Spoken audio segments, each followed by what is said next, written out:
Plywood का wholesale का business कैसे शुरू करें, जानिए इस वीडियो में। दोस्तों, इस वीडियो में हम आपको बताएंगे कि अगर आप प्लाईवुड का बिज़नेस स्टार्ट करना चाहते हैं, सोच रहे हैं, तो कैसे स्टार्ट कर सकते हैं, क्या-क्या करना होगा, सारा कुछ इस वीडियो में हम आपको बताने वाले हैं। दोस्तों, वक्त के साथ प्लाईवुड की डिमांड जो है वो बढ़ती ही जा रही है। दुकानों में, घरों में, कई जगहों में इसकी डिमांड जो है वो होने लगी है, बढ़ती ही जा रही है इसकी डिमांड। तो अगर कोई इसका बिज़नेस शुरू करता है तो अच्छे चांसेस हैं इस फील्ड में करियर बनाने का, बिज़नेस जमाने का। प्लाईवुड 3 टाइप के होते हैं। पहला प्लाईवुड, दूसरा प्लाईबोर्ड, तीसरा फ्लश डोर्स। तो पहला ये प्लाईवुड क्या है ये जान लेते हैं। तो मशीन से लकड़ी की चादर की तरह परतें निकाली जाती हैं और फिर एक परत पे दूसरा परत, दूसरे पे तीसरा परत, इस तरह से परत पे परत लगाया जाता है और बीच में गम से उन्हें चिपकाया जाता है और फिर मशीन से हेवी प्रेशर देके प्रेस किया जाता है। तो ये प्लाईवुड बनके तैयार हो जाता है। दूसरा है प्लाईबोर्ड। प्लाईबोर्ड की बात करें तो ऊपर एक लकड़ी की चादर होती है, नीचे एक चद्दर होती है और बीच में लकड़ी के चौरस टुकड़ों को पास पास में रख कर जोड़ दिया जाता है। फिर एक दिन रखा जाता है और दोनों तरफ से 2 चादरें जो हैं वो मिलाई जाती हैं, फिर इन्हें भी प्रेशर दिया जाता है और फिर प्लाई बोर्ड बनकर तैयार हो जाता है। तीसरा जो है वो है प्लाई बोर्ड के बाद जो है वो है फ्लश डोर्स। यानी कि अब ये कैसे बनता है, देखिए इसका भी प्रोसेस जो है करीब करीब वैसे ही है, इसका भी सेम प्रोसेस है, ये भी वैसा ही बनता है, तैयार होता है। तो जब भी कोई प्लाईवुड, प्लाईबोर्ड, फ्लश डोर्स का होलसेल का बिज़नेस स्टार्ट करने का सोचे तो उसे तीनों का एक साथ करना है, किसी एक का नहीं बल्कि तीनों का करना है। ये सोच लीजिए, ये समझ लीजिए। अब प्लाईवुड जो है वो 4 mm से 30 mm तक मिलता है मार्केट में। वहीं पर प्लाईबोर्ड जो है वो 20 mm से शुरू होता है और आगे बढ़ता जाता है। वहीं पर आप प्लाईबोर्ड में कई तरह के वैरायटी भी होते हैं जिसकी जानकारी आपको होनी चाहिए, कई तरह के क्वालिटी होते हैं जिसकी जानकारी आपके पास होनी चाहिए। अब ये जानकारी आपको कई तरह से मिल सकता है। एक, अगर आपका कोई पहचान का है जो होलसेलर है, जो इस तरह का बिज़नेस करता है, उसके साथ बैठकर इस बारे में आप सारी जानकारी हासिल कर सकते हैं।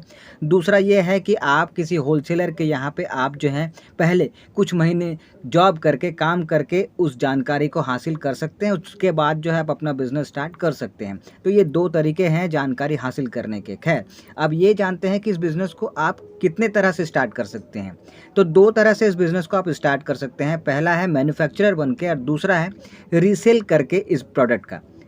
तो 2 तरह से आप कर सकते हैं। अब पहला है मैन्युफैक्चरिंग, जिस पे आपको काफ़ी एक्सपीरियंस चाहिए होगा, साथ ही ज़मीन चाहिए होगा, साथ ही बहुत सारा यानी ढेर सारा पैसा भी चाहिए होगा, जो कि हर किसी के लिए संभव नहीं है। वहीं पर रीसेल करके, ट्रेडिंग करके आप इस फील्ड में एंट्री मार सकते हैं और आप जो है इस बिज़नेस को स्टार्ट कर सकते हैं। इसके लिए आपको प्लाईवुड बनाने वाली जो फैक्ट्रीज़ होती हैं, जो कंपनीज़ होती हैं, वहाँ पर जाना होगा, उनसे कॉन्टैक्ट करना होगा, उनसे बात करनी होगी कि आपको इसके बिज़नेस में आना है, इस बिज़नेस को स्टार्ट करना है। साथ ही वहाँ पे जितने तरह के क्वालिटीज़ और वैराइटीज़ में ये चीज़ें मिलती हैं, इसका आपको जानकारी हासिल करना होगा और साथ ही वो किस रेट पे मिलती हैं ये भी आपको जानना होगा, समझना होगा।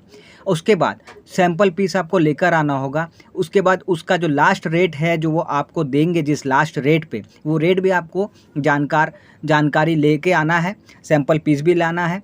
और उसके बाद आप जो हैं इसको आपको आगे अपने बिज़नेस को स्टार्ट करने के लिए सैंपल पीस आपको कैसे काम पे लाना है वो भी मैं आपको बताता हूँ। करना क्या है कि सबसे पहले बड़े-बड़े लेवल पे जो होलसेलर हैं, आप अगर पहले ज्ञान अच्छे से पा लेना चाहते हैं तो आप उनसे भी मिलके आप उनसे भी सैंपल पीस ला लीजिए, या फिर जो फैक्ट्रीज और जो कंपनी से उनसे भी सैंपल पीस आपको लाना है, ये तो समझ गए। उसके बाद करना क्या है कि सैंपल पीस को लेकर अपने एरिया में, अपने शहर में जितना आप कवर कर पाएँ उतना छोटे बड़े हर तरह के जो हार्डवेयर शॉप हैं, जो दुकानदारें हैं, जो हार्डवेयर का दुकान खोल के बैठे हैं, उनके पास जाइए, उनके ओनर से मिलिए और फिर उनको हर तरह के सैंपल्स आप दिखाइए और फिर उनसे आपको ऑर्डर लेना है। अब एक बार ऑर्डर आपको मिल जाता है तो ऑर्डर मिलने के बाद आपको माल कैसे डिलीवर करना है, कैसे प्रोसेस करना है वो भी बताता हूँ। देखिए, ऑर्डर आपको मिल जाता है तो फिर जिस कंपनी से आपने सैंपल लाया था तो उस सैंपल को आप जिस कंपनी से आप लेकर आए थे वहीं से आपको जितने का माल का ऑर्डर मिला है उतना माल आपको वहाँ से मंगवाना है और फिर डिलीवरी इन ओनर के पास कर देनी है जिसने आपको ऑर्डर दिया है और फिर बदले में पैसे ले लेना है। अब ये भी है कि अगर आपके पास गोदाम नहीं है और माल आता है तो आप कहाँ रखेंगे, तो इसका 2 तरीका है। पहला ये कि आपके पास गोदाम नहीं है तो आपके घर में अगर आप जगह बना के उस माल को रख सकते हैं, स्टोर कर सकते हैं तो बहुत अच्छी बात है। आप रखिए घर में, जगह बना के अपने ही घर में रख लीजिए, गोदाम की ज़रूरत नहीं है, गोदाम नहीं है तो। या फिर आप एक काम कर सकते हैं कि सीधा जहाँ से भी आप जो है माल मंगवा रहे हैं वहाँ से ही माल जब आ जाए तो उस माल को पार्टी के पास सीधा ले जाइए, वहाँ पे सीधा पहुँचा दीजिए। आपको किसी गोदाम की ज़रूरत नहीं है, आपको घर में भी रखने की ज़रूरत नहीं है। सीधा जब माल आए तो फिर उस माल को आप सीधा उठाकर उस पार्टी तक पहुँचा दीजिए। इस तरह से आप कर सकते हैं और बिज़नेस की शुरुआत ऐसे आप कर सकते हैं।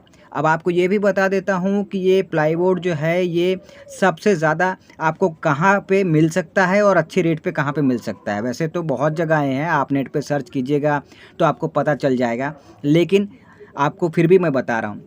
भारत में अगर प्लाईवुड ज़्यादा मात्रा में आपको चाहिए होगा तो आप जो है हरियाणा के यमुनानगर पे आप कांटेक्ट करके हरियाणा के यमुनानगर से आप जो है माल ज़्यादा मात्रा में मंगा सकते हैं और बेस्ट क्वालिटी पे आपको मिलेगा, कम रेट पे मिलेगा। क्वालिटी भी अच्छी होगी, रेट भी कम होगा। तो आप चाहें तो यहाँ से आप जो है माल मंगवा सकते हैं, इनसे कांटेक्ट कीजिए। चाहे तो वहाँ पे पर्सनली जाइए, देखिए, समझिए, उसके बाद ऑर्डर दीजिए। और एक बार शुरुआत हो जाता है तो फिर बाद में तो आप अब जो जहाँ भी रहते हैं वहाँ से आप ऑर्डर कर दीजिए, बस माल आपका आता रहेगा। तो इस तरह से, या फिर चाहें तो इंडिया मार्ट और भी कई ट्रेड इंडिया ऐसे हैं जहाँ से आपको जो है इनके कई ऐसे जानकारी मिल जाएगा जहाँ से आपको माल मंगाना है वहाँ के बारे में, और आप चाहें तो उनसे कॉन्टैक्ट करके माल मंगा सकते हैं। तो इस तरह से जो है आपको माल मिल जाएगा। अब इसमें एक छोटा-सा सिंपल मैं आपको बता देता हूँ सैंपल के तौर पे कि कितना प्रॉफ़िट इसमें आपको जनरेट हो सकता है। तो देखिए, अगर प्रॉफ़िट की बात करें तो मान के चलते हैं कि 8x4 का प्लाईवुड है, ठीक है? तो 8x4 का अगर प्लाईवुड है उसे आप बेचते हैं तो एक पे आपको 100 रुपये का प्रॉफ़िट दिखेगा। तो मान के चलते हैं कि सिर्फ इसी के आपने 100 शीट बेच दिए तो आपको कम से कम 10,000 का प्रॉफ़िट देखने को मिल जाएगा। तो इसी तरह से तरह-तरह के जो प्लाईबोर्ड हैं, फ्लश डोर्स हैं, प्लाईवुड हैं, तरह-तरह के साइज़ के आप उनको बेच के उनके हिसाब से जो भी प्रॉफ़िट जनरेट होता है वो आपको देखने को मिल जाता है। तो इस बिज़नेस को आप ईज़िली आप कर सकते हैं। हाँ, अब बात आता है कि इस बिज़नेस को करने के लिए क्या-क्या लाइसेंस, क्या-क्या परमिशंस चाहिए होंगे। तो देखिए, अगर शुरुआत में बात करें तो इस बिज़नेस को स्टार्ट करने के लिए सिर्फ़ आपको नगर निगम से परमिशन चाहिए होगा, बस इतना ही, और आप अपना बिज़नेस स्टार्ट कर सकते हैं। उसके बाद बारी आती है जीएसटी की, जो कम से कम 40 लाख का टर्नओवर जब आपका हो जाए, जब आपका टर्नओवर जो है वो 40 लाख तक पहुंच जाए तो फिर आपको जीएसटी नंबर चाहिए होगा। उससे पहले बिना जीएसटी के आप जो है बिज़नेस ईज़िली कर सकते हैं। उसके बाद जब 40 लाख का टर्नओवर पार कर जाए या 40 लाख हो जाए तो फिर आपको जीएसटी नंबर भी लेना होता है।